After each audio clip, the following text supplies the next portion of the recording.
यदा यदा हि धर्मस्य ग्लानिर्भवति भारत।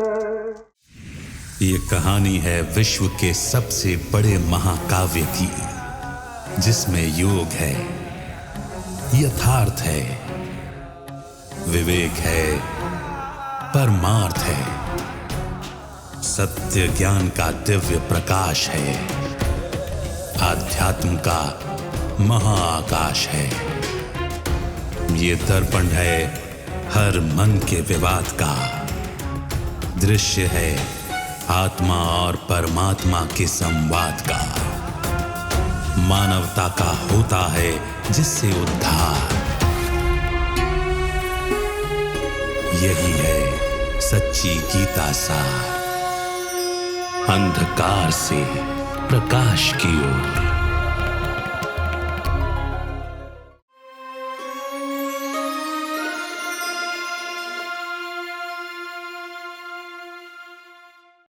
नमस्कार। अंधकार से प्रकाश की ओर सच्ची गीता सार की एक नई कड़ी में आप सभी का स्वागत है। हर कड़ी में कुछ नई बातचीत होती है। परमात्मा गीता के ज्ञान के बारे में नई नई बातें हमें सुनाते हैं।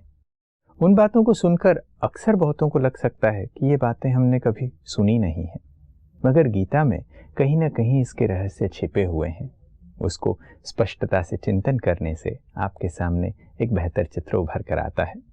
हमारे इस कार्यक्रम का एक छोटा सा उद्देश्य यही है। आइए गीता से जुड़े कुछ और विषयों पर चिंतन करते हैं।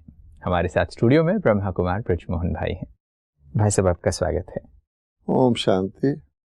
जब भी हम परमात्मा को याद करते हैं, भले वो किसी भी धर्म के लोग क्यों ना हो, लोग मंदिरों में इत्यादि जाते हैं तो हमेशा प्रार्थना करते हुए कहते हैं, हे परम पिता, हे परमात्मा। ये कहने की परंपरा है और बहुत समय से हम लोग कहते आते हैं। अब हमारे पास ऑलरेडी जिनके घर में हम पैदा हुए हैं वो पिता तो हमारे होते ही हैं, फिर भी हम मंदिर में जाकर किसी को परम पिता कहते हैं, तो ये पिता घर में भी एक पिता, मंदिर में भी एक पिता, ये एक अनूठी बात है। ये पिताओं का सिलसिला क्या है? गीता के भगवान ने बहुत दो शब्दों में हर जगह ज्ञान का सार बताया। जैसे हम दो शब्द कहें, रचता और रचना, इसमें सारा आ जाता है। आत्मा और परमात्मा अगर गीता के शुरू से ही लें तो आत्मा का तो उसमें है आत्मा और शरीर। दो शब्दों में एक विनाशी चीज़ है, एक अविनाशी चीज़ है। अब शरीर का भी पिता है और आत्मा का भी पिता है, क्योंकि शरीर का पिता आत्मा का पिता नहीं हो सकता, आत्मा का पिता शरीर का पिता नहीं हो सकता। लिखा हुआ है कि मैं पिताओं का भी पिता हूँ, यानी मेरे शरीर के पिता भी उनको याद कर रहे हैं, है ना। तो ये तो सीधी बात है। अब बात आ गई दो पिता की। तो हमारे शरीर के पिता हैं, हम सब जानते हैं, और उनको हम कहेंगे विनाशी पिता। ऐसे नहीं पिताजी का विनाश हो गया, लेकिन शरीर विनाशी है। जो ही मैं शरीर छोड़ूंगा तो मेरे लिए पिताजी का कोई सिग्निफिकेंस नहीं रहा। पिताजी शरीर छोड़ दें तो भी गया, डायरेक्ट संबंध तो रहा नहीं शारीरिक। दूसरे हैं आत्मा के पिता। अब क्योंकि आत्मा अविनाशी है तो उसके पिता भी अविनाशी हैं, तो उनको हम परम पिता परमात्मा कहते हैं, क्योंकि सभी आत्माओं के वो एक ही पिता हैं। और शरीरों का ये हाल है कि हमारे शरीर के भी अनेक पिता हैं। हमारे जन्म के साथ शरीर का पिता बदल जाता है। जितने भी जन्म हम सृष्टि नाटक में लेते हैं अपने हिसाब से, कोई मैक्सिमम भी लेता है, कोई मिनिमम भी लेता है। जैसे वृक्ष होता है, बाद के पत्ते थोड़ी देर रहते हैं। कोई कलयुग में आएगा आत्मा, क्योंकि आबादी तो बढ़ती है, तो थोड़े जन्म लेगा। कोई सतयुग के शुरू में आ जाएगा तो पूरे 84 जन्म लेगा। उतने हमारे पिता हो गए। ये एक परंपरा है कि हम इन शब्दों का उपयोग करते हैं कि वो हमारे लौकिक पिताजी हैं, या इस लोक के हिसाब से वो हमारे पिता हैं। और परमात्मा के लिए परम पिता, पारलौकिक पिता कहते हैं। तो ये अलग अलग शब्द भी हैं। हाँ जी, हम देखो ना, हम आरती में कहते हैं पार ब्रह्म परमेश्वर। तो परलौकिक पिता जिस लोक में होंगे उसका पिता हमारे लिए ज़्यादा रेलेवेंट हो जाएगा। लौकिक पिता इस लोक में रहेगा और परलौकिक पिता क्या करेगा, आओ मेरे लोक में चलो, परलोक में चलो। इसलिए ज्ञान को बहुत क्लियर करने के लिए तो गीता में 2 ही शब्दों का प्रयोग जगह जगह किया गया। तो परलौकिक पिता परमात्मा कहने से बहुत इजीली समझ में आ जाता है। वरना किसी को कहो परमात्मा है, तुम्हारे पिता हैं, तुम्हारे रचयिता हैं, तुम्हारे परम पिता हैं, बहुत दूर ऊपर से ऊपर सितारों के भी ऊपर परलोक में, तो किसी के पल्ले नहीं पड़ता। तो कम से कम उसको ये कहो तुम आत्मा हो, तो शरीर का पिता अलग है, आत्मा का पिता अलग है। ब्रह्मा कुमारी ईश्वरीय विश्वविद्यालय में जो गीता का ज्ञान सुनाया जाता है, परमात्मा परिचय देते हैं, उसमें इस ज्ञान में एक लौकिक पिता, एक अलौकिक पिता और पारलौकिक पिता की बात की जाती है। 3 प्रकार के पिताओं की बात की जाती है। अब बहुत सारे लोगों के लिए एक नई बात लगती है कि चलो हम तो मंदिरों में खुद ही जाकर परम पिता कहते रहे हैं परमात्मा के लिए, ईश्वर के लिए। अब ये अलौकिक पिता और ये 3 पिताओं की बात आती है, तो ये लगता है कि ये क्या नई बात है। एक तो साकार लोक है 5 तत्वों का, जिसमें हमें शरीर मिलता है, और एक निराकार लोक कह दो या परलोक कह दो, जिसमें आत्मा ही रहती है। ये तो 2 क्लियर हो गए। अब अलोक कहते हैं वास्तव में रोशनी को। अलौकिक पिता अर्थात वो पिता जिसका ना ऐसा शरीर है हमारे जैसा, और ना ही वो आत्मस्वरूप है परमात्मा जैसा, तो उसको कहा जाता है अलौकिक पिता। जैसे हम 3 लोक कहते हैं, तो एक लोक हो गया, एक परलोक हो गया, एक बीच में सूक्ष्म लोक कहते हैं, ये अलोक कहते हैं। अब एक हिसाब से देखा जाए तो सतयुग को छोड़कर, सतयुग त्रेता को छोड़कर, क्योंकि वहाँ ना तो परलौकिक पिता को याद करते हैं, ना उसकी आवश्यकता है, ना अलौकिक पिता को याद करते हैं, वहाँ तो एक ही पिता रहता है, शारीरिक पिता। क्योंकि प्रारब्ध मिली हुई आत्मा ने आना है, देवलोक में आना है, उसका पुनर्जन्म भी देवलोक में ही होगा। सतयुग में एक ही जन्म थोड़ी होगा, लोग तो सतयुग में एक ही कह देते हैं, जब त्रेता कहते तो राम सीता, लेकिन होता रहेगा। लेकिन कहा जाता है necessity is the mother of invention. जब कोई चीज़ खो देता है, अब दुनिया में देखिए किसी का पिता ना रहे, उसको ऑर्फन कहते हैं। बिल्कुल। तो फिर इसको अडॉप्ट कर लेता हूँ, ये तो ना फील करे इसका पिता ही नहीं है। तो जब द्वापर आता है, परलौकिक पिता के बनाई हुई देवलोक या स्वर्ग लोक पुण्य क्षीण होने से देवताओं के खत्म होता है। ये भी समझने की बात है, कई कहेंगे लंबी चौड़ी बात है।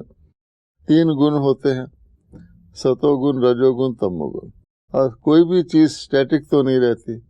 आखिर हमारा शरीर भी बूढ़ा होता है, हम भी किसी के पिता बन जाते हैं, बेटा जो होता है। इसी प्रकार से आत्मा छोटी बड़ी तो नहीं होती, लेकिन उसकी जो शक्ति है, जिसको हम कहते हैं कलाएं, कम होती हैं।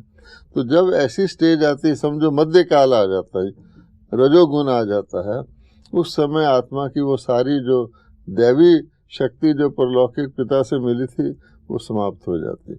अब उनको ज़रूरत पड़ती है परमात्मा की। तो परमात्मा तो समझ नहीं सकते, क्योंकि परमात्मा का भी टाइम है। परम पिता जो है, लौकिक पिता तो हर जन्म में है, परलौकिक पिता कब आएगा, जब हमको परलोक में ले जाना होगा।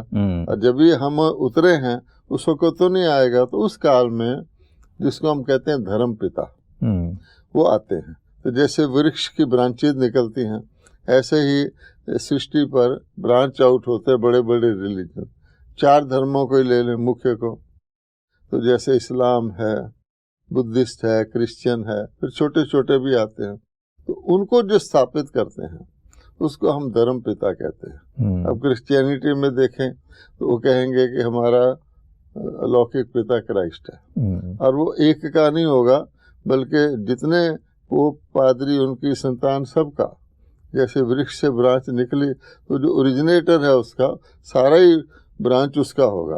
आप देखेंगे क्रिसमस ट्री बनाते हैं तो अपनी ब्रांच को सीधा करके वो दिखाते हैं। तो ये चलता रहता है। तो अब 2 हो गए, यानी सतयुग त्रेता में 1 और द्वापर से लेकर 2, हर एक के। अब नीचे आते जाओ। वो धर्म पिता वास्तव में वो वापस ले जाने वाले नहीं होते, वो नीचे लाने वाले होते हैं क्योंकि क्राइस्ट आए उसके बाद उनकी प्रोजनी आनी शुरू हो गई, बुद्ध आए उसके बाद बुद्धिस्ट बढ़ गए।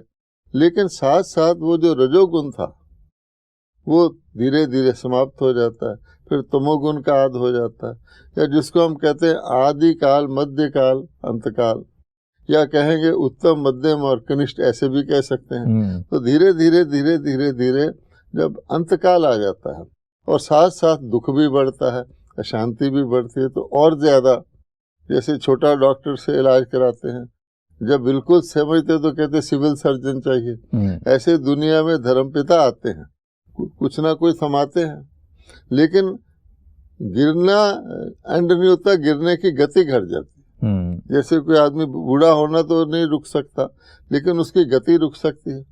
तो ऐसे करते करते फाइनली फिर सारे ही, वो धर्मपिता भी और अन्य सारे भी परमात्मा को याद करते हैं, क्योंकि अब बियॉन्ड उनके हो जाता है। उस वक़्त फिर सारी दुनिया परम पिता परमात्मा को ही पुकारते हैं कि हमें लिबरेट करो।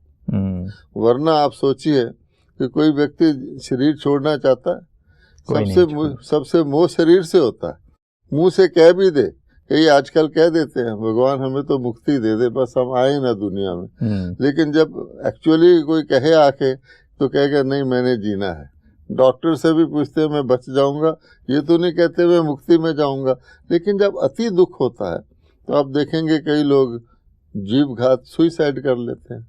दुख एक्सट्रीम भी तो जाता है ना, उस वक्त फिर परम पिता आते हैं। ये जो बात आप अभी कह रहे थे कि धर्म पिताओं की बात होती है और हम सभी पुकारते हैं परमात्मा को कि हे परम पिता आओ हमें मुक्ति दो, तो परम पिता के आने का समय क्या है? जैसे आप कह रहे थे कि जैसे जैसे दुख बढ़ता है वैसे हम बुलाते हैं, जब सिचुएशन बहुत ही आउट ऑफ हैंड चला जाए, बहुत ही होपलेस केस हो जाए, तो तब लगता है कि भाई भगवान आप ही अब हमारी मदद कर सकते हो, तुम ही हमें तार सकते हो। अब एक तो ये है कि आवाज़े खलक नगारा खुदा, voice of the people is the voice of God. अंदर से लोग, आज के ज़माने में आप किसी गरीब आदमी को ले लें, वो जैसे शरीर में आ गया है जिंदगी काट रहा है, क्योंकि वो छोड़ नहीं पा रहा। अदरवाइज उसके जीवन में कोई रस नहीं है। सुबह से शाम तक एक प्रकार का दुख, अशांति, बोझ में जीता है, और ये मेजॉरिटी की हालत होती जा रही है। एक तो वो हैं जो तैयार हैं, वो दिल से कह रहे हैं कि हे भगवान इस दुनिया को बदलो, इसमें हमारे लिए तो जीना दूभर है। और एक ये है जिनको भगवान समझता है, वो नहीं समझते फिर भी कि इनको अब शरीर छोड़ देना चाहिए, वरना इस दुनिया में कुछ है नहीं। तो उस समय पर परमात्मा आते हैं, क्योंकि उनका नाम क्या दिया गया है? मुक्तिदाता, सदगतिदाता, गतिदाता, लिबरेटर, है ना, गाइड, ऐसे कहते हैं ना। और सब दुनिया में भी कहते हैं कि गीता जो है जी, ये तो मृत्यु के टाइम सुनाई जाती है। लोग आम कहते हैं ना, क्यों कहते हैं? ये क्यों नहीं कहते जन्म के वक्त गीता सुनाई जाती है? किसी के प्राण ना निकल रहे हो, खास गीता पढ़ते हैं। जब हम बच्चे थे तो एक डॉग दुखी था, मुझे याद है, उसको गीता पढ़ के सुनाई जा रही थी कि इसके प्राण निकल जाए। तो इसका मतलब सिद्ध है, और गीता के अंदर भी आप पढ़ लें, भगवान कह रहा है मैं सबका सदगति दाता हूँ। अब आप सोचिए, सदगति शरीरों सहित होगी या शरीर तो त्यागने पड़ेंगे, है ना, क्योंकि आत्मा की होनी है, और वो तो परलौकिक पिता वहीं ले जाएगा, हे भगवान हमें ले चल। तो इसलिए ये महाभारत भी साथ जुड़ी हुई है कि गीता ज्ञान सुनाया और फिर लिबरेट कर दिया। जो थोड़ी बहुत उनके अंदर लिबरेशन को के लिए चाहिए थी आवश्यकता न्यारे करने की, अब तुम्हारा जाने का समय है।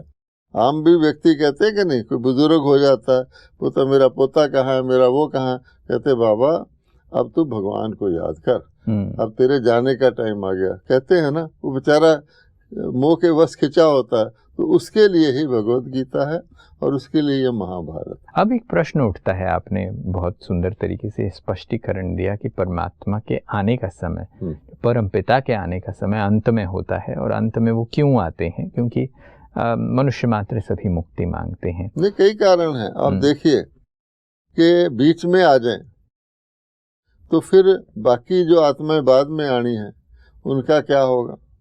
तो सदगति तो सबके चाहिए ना। तो पहली बात है कि जैसे वृक्ष का बीज, परमात्मा को बीज रूप कहा गया, सृष्टि के रचयिता बीज रूप, गीता में मेंशन भी है, पीपल का ट्री, बहुत फैला और मैं उसका बीज हूँ। और क्योंकि बीज ऊपर है इसलिए ये ट्री उल्टा वृक्ष कहा गया। तो बीज कब आता है? तो आप देखेंगे शुरू के अंदर वृक्ष के पैदा होने के लिए बीज की आवश्यकता। किसी शाखा से, टाली से तो बीज नहीं पैदा होता, ना फल से होता ना फूल से। तो एक टाइम हो गया आदिकाल।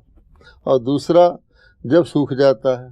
बीच में कोई किसी को कहे भी, आज भी दुनिया में कोई व्यक्ति पूरी एज के बगैर शरीर छोड़ देता तो क्या कहते हैं? देखो बेचारे की अकाल मृत्यु हो गई, बीच में चला गया, कुछ देखा ही नहीं। और जिसकी मैच्योर होती आज, जबकि इतनी दुख की दुनिया है, कोई व्यक्ति 100 साल का 102 साल का शरीर छोड़ता तो बाजे बजाते हैं। रस्म है, रस्म तो है ना कि भी कम से कम, यद्यपि वो उस समय दुखी होकर शरीर छोड़ता है, वो कहता रहता है मेरे को लोग कह रहे हैं तेरी आयु अच्छी, मैं तो तंग हूँ। President of India Venkataraman ji, हम उनसे मिलने जाते थे, कहते लोग आके मुझे मुबारक देते हैं, मैं तो दुखी हूँ। तो इसलिए फिर भी अगर पूरी आयु छोड़ते तो सिंबॉलिक तो है ना कि बाजे बजाते हैं, पतासे बांटते हैं, पैसे भी गिराते हैं। तो भगवान कहता है वो परिस्थिति सोचिए जब सारे ही मैच्योर आयु पे शरीर छोड़ते होंगे और दुख भी नहीं होगा। तो इसलिए भगवान कहता है कि 2 टाइम मेरे फिक्स हो गए, एक आने का, बीज बोने का और एक अंत का। लेकिन इन दोनों में लोगों ने फासला रख दिया। लेकिन भगवान कहता है चक्र के क्रम है। तो जैसे चक्र क्रम में अंत और आदि जुड़ते हैं, जैसे घड़ी में देख लीजिए 12 बजे से बिल्कुल इधर जाओ तो नया दिन और उधर जाओ तो पुराना, इसी प्रकार से यह है। तो उनके आने का टाइम फिर एक हो गया। और गीता में दोनों पहलू लिखे हुए हैं। गीता में केवल ये नहीं लिखा हुआ मैं विनाश कराता हूँ, ये भी लिखा हुआ मैं स्थापना करता हूँ। अब एक और बड़ी मज़ेदार बात आती है कि हमने धर्म पिताओं के बारे में सुना। लौकिक पिताओं को तो हम जानते हैं, अपने लौकिक पिता को हर कोई पहचानता है। हम परम पिता बोल के परमात्मा को कहते भी हैं, उनको पारलौकिक पिता भी कहते हैं। अब ये प्रश्न उठता है कि इतने सारे जो अन्य पिताएं हैं और पारलौकिक पिता है, इन दोनों के बीच में अंतर क्या है? मोटा अंतर तो यह है कि लौकिक पिता अपनी संतान का होता है। लौकिक पिता से ज़्यादा कितनी संतानें हो जाएंगी? वास्तव में तो ज़्यादा संतानें तो कलयुग में होती हैं, नहीं तो जैसे सतयुग में तो 2 ही संतानें होती हैं। क्योंकि जितनी संतानें कम होती हैं शक्ति रहती है, माता पिता की पालना अच्छी मिलती है ज़्यादा से ज़्यादा। अच्छा, और धर्म पिता की कितनी होती हैं? आप देखेंगे करोड़ों की संख्या में, है ना। लौकिक पिता शरीर में रहेगा तो उसके संतान होगी, धर्म पिता चला भी जाएगा तो उसकी संतानें गिनी जाती हैं। अच्छा, फिर परम पिता की तो सारे संतान हैं। एक तो ये फर्क, वो सारे वर्ल्ड का पिता है, वो अपने अपने धर्म का पिता है। बड़ा फैला हुआ धर्म होगा लेकिन वर्ल्ड का तो नहीं कहलाएगा, और वो अपने परिवार का। दूसरी बात, हर एक की हद है। अब लौकिक पिता कितना अपनी संतान को देगा? बादशाह भी होगा तो अपने प्रिंसेस को देगा, और एक बादशाह होगा क्या कुछ दे सकता है? क्या कोई बादशाह अपनी संतान की हेल्थ गारंटी कर सकता है? क्या वो उनकी आयु गारंटी कर सकता है? ठीक है ना, गद्दी दे सकता है। जो धर्म पिता है वो सूक्ष्म चीज़ें देता है। धर्म पिता कोई मटेरियल चीज़ें नहीं देता, वो एक प्रकार की स्पिरिचुअल वैल्यूज़ का वितरण करता है, सिखाता है। तो उसके बाद देने की कैपेसिटी ज़्यादा है, लेकिन उसकी लिमिट है, अपने लोगों को देगा। और परम पिता तो सबका है, धर्म पिताओं का भी पिता है। सोर्स तो वो हो गया ना, बीज से ही सारा वृक्ष लेने वाला है, तो अपनी टाली अपने उनको दे रही है। एक तो ये हो गया। दूसरी खास बात ये है कि अन्य पिता 2 काम कर सकते हैं, क्रिएट और सस्टेन। आप देखिए, शारीरिक पिता अपनी संतान को उत्पन्न करता है और उनकी पालना करता है। अच्छा, उसकी मृत्यु पिता के हाथ में नहीं होती। धर्म पिता को ले लीजिए, वो भी अपना धर्म चलाएंगे, फैलाएंगे, लेकिन अन्य धर्मों का अंत भी नहीं वो कर सकते। अपने धर्म वालों का अंत करने का तो सवाल ही नहीं, उनका काम तो वृद्धि करना है। परम पिता जो है वो 3 काम करता है, GOD, जनरेटर, ऑपरेटर, डिस्ट्रॉयर कहते हैं। वास्तव में परमात्मा के 3 कर्तव्य हैं, स्थापना, पालना और विनाश। तो ये विनाश का कर्तव्य बहुत इंपॉर्टेंट है। लौकिक पिता देख रहा है कि मेरा बच्चा तड़प रहा है, लेकिन वो कुछ कर नहीं सकता। आज के कोरोना के दिनों में आपने देखा होगा, पिता देख रहा है लेकिन वो उसके नज़दीक भी नहीं जा सकता, तड़प भी रहा है। लेकिन परम पिता कहते हैं कि ऐसे मैं डिस्ट्रॉयर किस चीज़ का हूँ। कई लोग डिस्ट्रॉयर समझ के डरते भी हैं। शंकर द्वारा विनाश कहते हैं ना, महाकाल भी कहते हैं। वो कहते हैं कि मैं तुम्हारी कोई अच्छी चीज़ थोड़ी डिस्ट्रॉय करूँगा। एक डॉक्टर भी कोई ऐसा ऑर्गन थोड़ी निकालेगा जो फंक्शनल है, तो दुखी करने वाला, फैलाने वाला उसको निकालेगा। तो भगवान कहते हैं मैं एक बहुत बड़ा ऑपरेशन करता हूँ, और उसका प्रूफ है महाभारत। ये तो गीता सुना के चले जाते, फिर क्या होता आप देखिए। गीता सुना के चले जाते, बड़ी अजीब बात हो जाती। भगवान कह रहा है कि एक आसुरी संपदा, एक दैवी संपदा है, उनके असूल बिल्कुल और हैं और वो बेअसूल हैं। अब इकट्ठे रहेंगे तो रहने देंगे उनको ना, वो लड़ सकते हैं। उन्होंने तो दिखा दिया शास्त्र में, ये समझ में नहीं आया कि डिस्ट्रक्शन क्या होती। कि जी देवताओं ने असुरों पर, असुरों ने किया, देवताओं ने कभी नहीं, पर असुरों ने देवताओं पर चढ़ाई कर दी। अब अगर ये लिखा हुआ है सारे के सारों ने, तो एक असुर और देवता इकट्ठे रख के दिखा दीजिए। हंस और बगले इकट्ठे नहीं रह सकते, उसने मोती चुगने हैं, उसने मछली खानी है। इसलिए भगवान को पता है, अनेबल जिनको उन्होंने ज्ञान दिया देवता, अनेबल देन लिव पीसफुली। तो परमात्मा सिर्फ पीसफुल उनको नहीं बनाता, पीसफुल कंडीशन भी क्रिएट करता है। अगर कोई महान है तो उसके रहने की जगह भी महान होनी चाहिए ना। बिल्कुल। देवलोक है तो देवलोक के सारी दुनिया भी सतोगुनी होनी चाहिए। जैसे आजकल हम कहते हैं मेरा भारत महान, तो भारतवासियों से महान है ना। इसलिए भगवान फिर ये खास ऑपरेशन करते हैं। एकदम वो भी दुखी होते हैं, वो खुद तैयार होते हैं, उनको दुख से छुड़ाकर उनको परम धाम ले जाते हैं। और जो थोड़े से जिनको उन्होंने ज्ञान दिया होता है, सृजन किया, जो फ्लावर बनते हैं, उनको आने वाले सतयुग में भेज देते हैं। आज बड़ी खूबसूरत चर्चा हमने की है कि परमात्मा को परमपिता कहने से हम अपने संबंध को याद तो करते हैं अनकॉन्शियसली, मगर साथ साथ परमात्मा के पिता होने के नाते उनके आने का समय, उनके कर्तव्य को भी हमने बहुत अच्छी तरीके से आज समझा। समय को देखते हुए यहीं इस चर्चा को विराम देना पड़ेगा। आज आप स्टूडियो में आए, इसके लिए आपका बहुत बहुत धन्यवाद। नमस्कार। ओम शांति। दोस्तों, अंधकार से प्रकाश की ओर सच्ची गीता सार में आज हमने परम पिता को परमात्मा कहते हैं, हम सभी कहते आए, मंदिरों में प्रार्थना भी करते आए, मगर उस पिता के संबंध को हम कैसे याद करते हैं? हम सबके लौकिक में पिता होते हुए भी हम परमात्मा को परम पिता कहते हैं। तो उस पिता को हम याद करते हैं तो उनसे कुछ वर्षा भी मिलता है। वो पिता कब आते हैं, क्या देते हैं, उनका क्या वर्षा है, ये भी हमने समझा। और ये काम वो कैसे करते हैं वो भी हमारे समझ में आया है। आज की कड़ी में बस इतना ही। अगली कड़ी में फिर मुलाकात होगी। तब तक के लिए नमस्कार।